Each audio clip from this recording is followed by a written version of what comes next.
Alright, I have a serious question for all y'all. And it requires a serious answer. Do y'all hate me? Cause, seriously. I somehow, I always wind up reading this kind of stuff.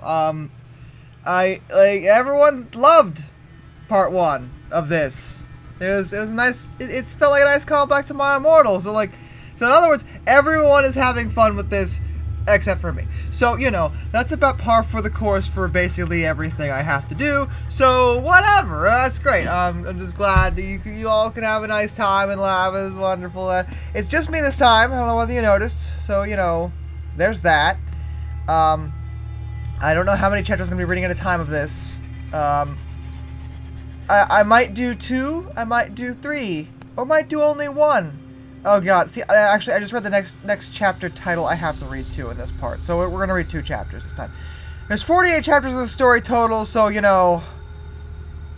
God damn it. And answer everybody's questions, yeah, Mission from God is totally still happening. It's still a thing. I actually have the audio from the last recording still on here. I have to edit it, and I haven't done it yet because,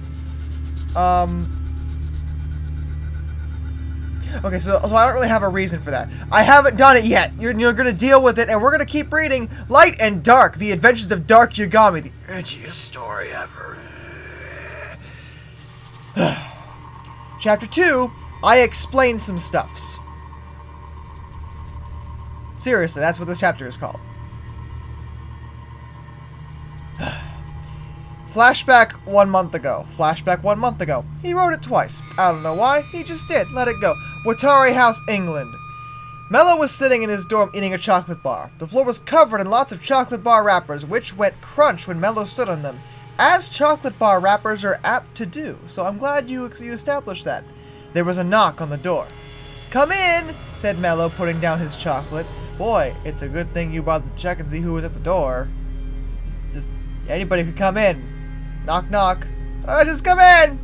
Who is that? Jason Voorhees? It's totally cool. It's all good. Because this guy is Mello. That's literally his name. He's chill as fuck! The door spun open. Is it a revolving door? To reveal Dark, standing, wearing a dressing gown with a posh letter D on the back. Now I will tell you.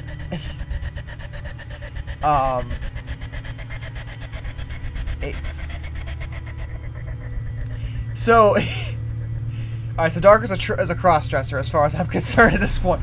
That is what that sentence suggests, so that's what we're gonna go with. Unless a dressing gown is something different than I'm thinking it is, but I've only ever heard the term gown referring to, like, a dress. Like, yeah, what else could it fucking... Okay, so Dark is wearing a dress. I don't know why. He had an evil smile on his face and an even eviler one in his heart.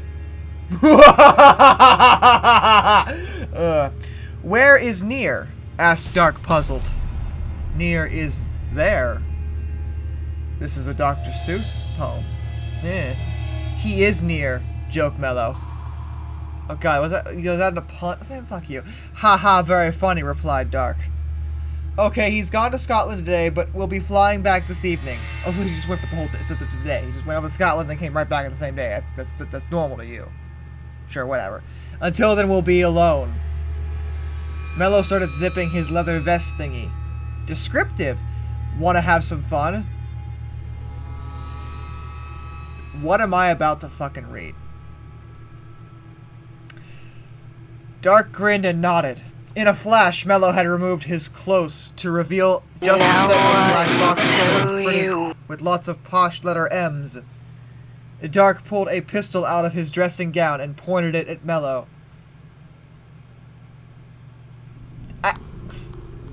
What is going on? Because this seems weird to me. Does this seem weird to you?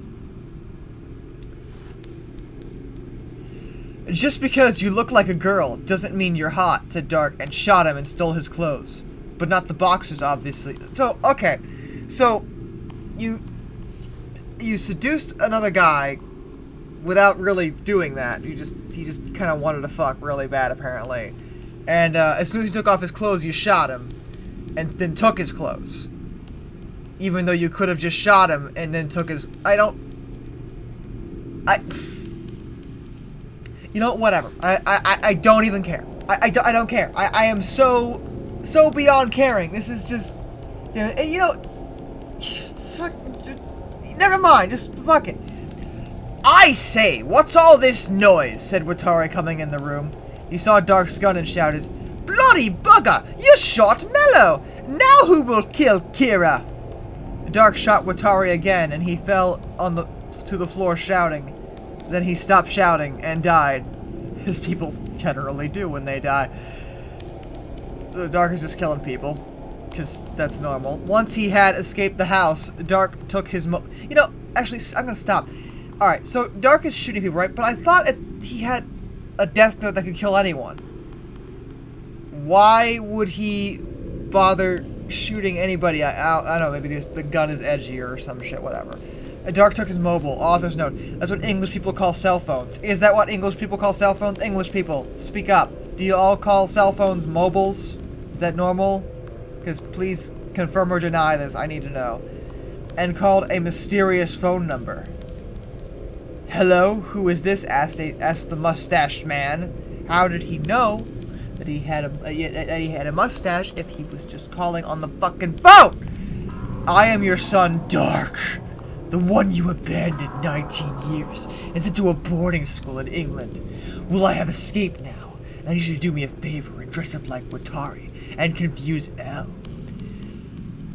"How do you know about Watari?" asked the dad, who was very confused. "I killed him!" And there was a surprised gasp, but then Soichiro came back and said he would do it, but only if Dark came back to live with them in America. Dark agreed, but he didn't have money, so he would have to hide in a box and fly in an airplane and hope he didn't get spotted. Boy, it's a good thing you described that plane trip to me and not just, you know, haphazardly said, just, you know, this story's so visual in its descriptions, you know, it's just very, very specific and everything. 1 week later, Soichiro took the trunk off the spinner and carried it to the car. Noon but him knew that Dark was hiding inside it. They went through the x-ray machine, but that was no danger because the box had lead in it, and that confused the machine and stopped the x-rays from being seen. Except, whenever you do that, frickin' TSA knows that they can't see into the box and will stop you and open the fucking box and think you have a goddamn bomb in there because they can't see what goddamn's in it. But, you know, whatever. Once Noon could see them, Soichiro opened the box and Dark jumped out. "Good job, Dad," said Dark. "Good job, Dad," said Dark as he jumped into the car. Now take me to Light. I have a lot of interesting things to say to him." Present day. Elle dodged Light's dad's bullets and ran across the room. He hid behind a pile of candy and said, "Stop, Soichiro, I can help you." A pile of candy? Okay. Then Soichiro ran over and said, "I know I have not really betrayed you. Instead, I have learned that Dark killed Watari and Mello." Elle was shocked. "In fact, I think that Dark is Kira."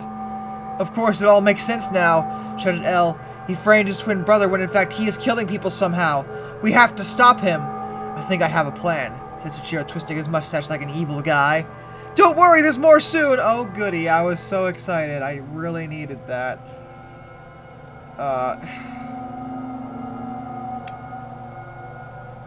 Okay, so I saw the title of this, and I really don't want to read it, but I feel like I have to, because I have to give the people what they want, and what you guys want to hear is some awkward sex scenes, because Chapter 3 is called Chapter 3, Misa and Sayu Do Sexy Stuff. Yes. So yeah, let's do that. Back at Light's house, Light switched on the news. There were lots of evil people on TV, so he wrote their names down and killed them. Yeah, because it was always that fucking simple, wasn't it? Dark, meanwhile, was still unpacking his box, which was full of detective stuff he had been given while he was at Watari's house. The door bell rang and Light shouted, "I'll get it!" He ran down the stairs and opened the door. It was Misa. Misa was wearing Now I will tell you. a lacy dress, but it wasn't all goth like her old one. We wouldn't want that anymore, would we? Instead, it was white and had a blue skirt, which was short. Ah, Misa, I am happy to see you, Light said, hugging. He looked around sacredly. His mom was in the next room and might hear him. Did you bring the... He winked. Homework? He winked again. Yes. Come with me, he said, and they went upstairs. Bow, chicka, bow, wow. Light and Misa went upstairs and knocked on the door. Hang on, I'm getting changed. Hang on, I'm getting changed, said Dark. Sorry, it's hard for me. I really want to make sure his voice is appropriate. Okay, he's probably naked, so you can't go in there. Wait out here for me, said Light to Misa as he opened the door. Okay, so that... Did he just say wait there? Like, rude motherfucker. Once Misa was alone, Sayu came out the closet. Get it? Unfortunately. Hey, Misa, I know your secret, she said.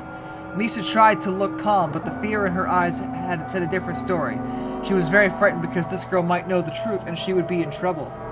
I don't know what you're talking about, she said, scared. I know you and Light and Dark are Kira and you're killing people. No, don't tell people. You have to keep it a secret, Misa screamed. Yeah, way to keep it on download there, Misa. Okay, I won't tell Elle on one condition. You have to sex with me. So you're blackmailing her into fucking you. That's disgusting. That's everything about that is disgusting. Good job. Misa looked surprised. She stepped back and gasped. You're a lesbian? She asked curiously. No, she's a lesbian.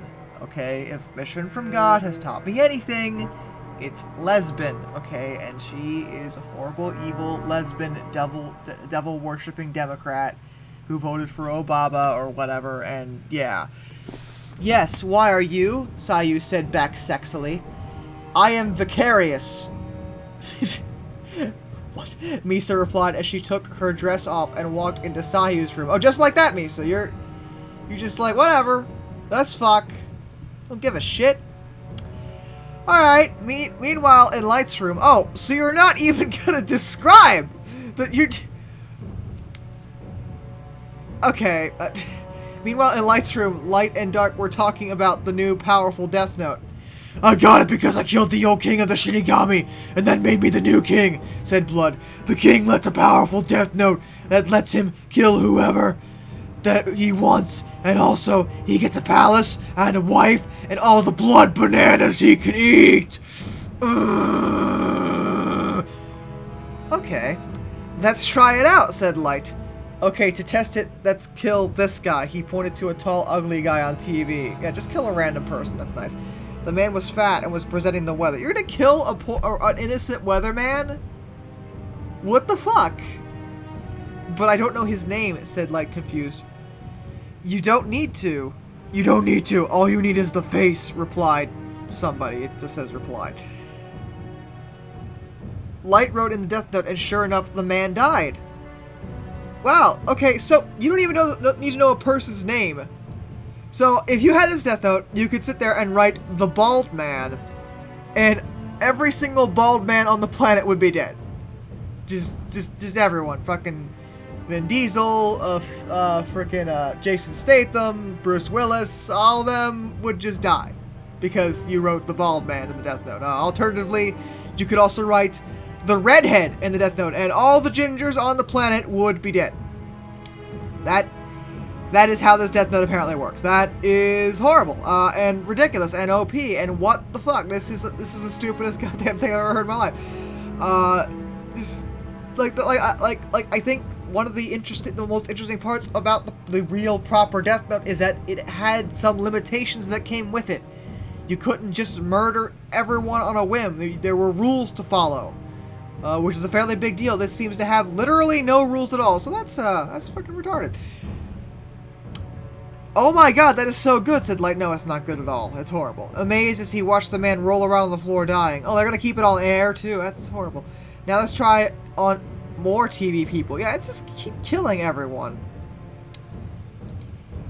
Meanwhile, back in Sayu's room, Sayu and Misa were both in their underwear. Sayu was wearing a blue... Now I will tell you. Damn, I I describe clothes more than anybody else on the planet.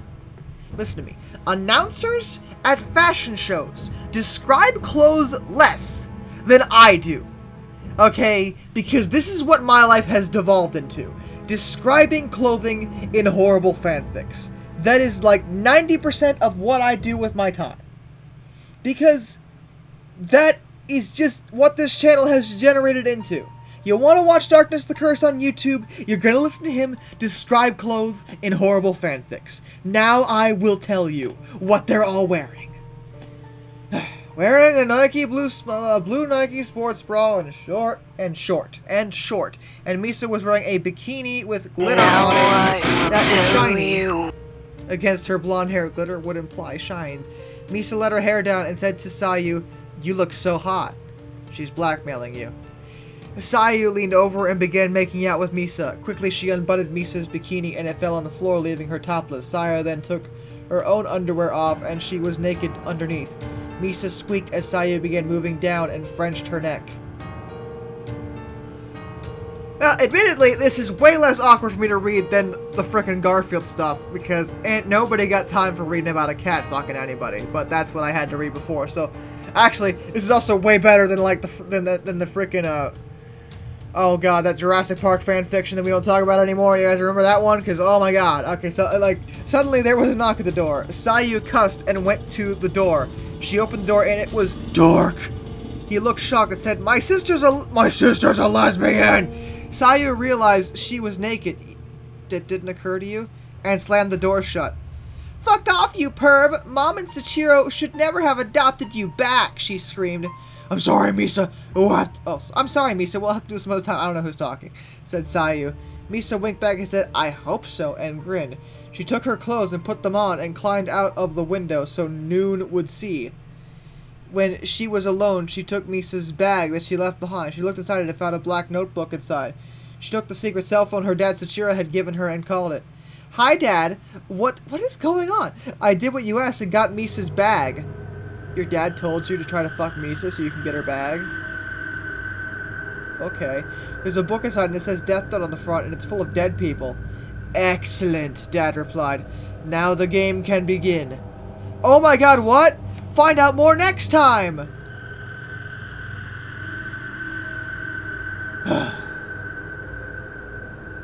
Yeah, so, I'm sure this will all get a lot edgier and shit, and, you know, horrible broken death notes, and fucking blood, bananas, blood, edgy, describing clothes, blood.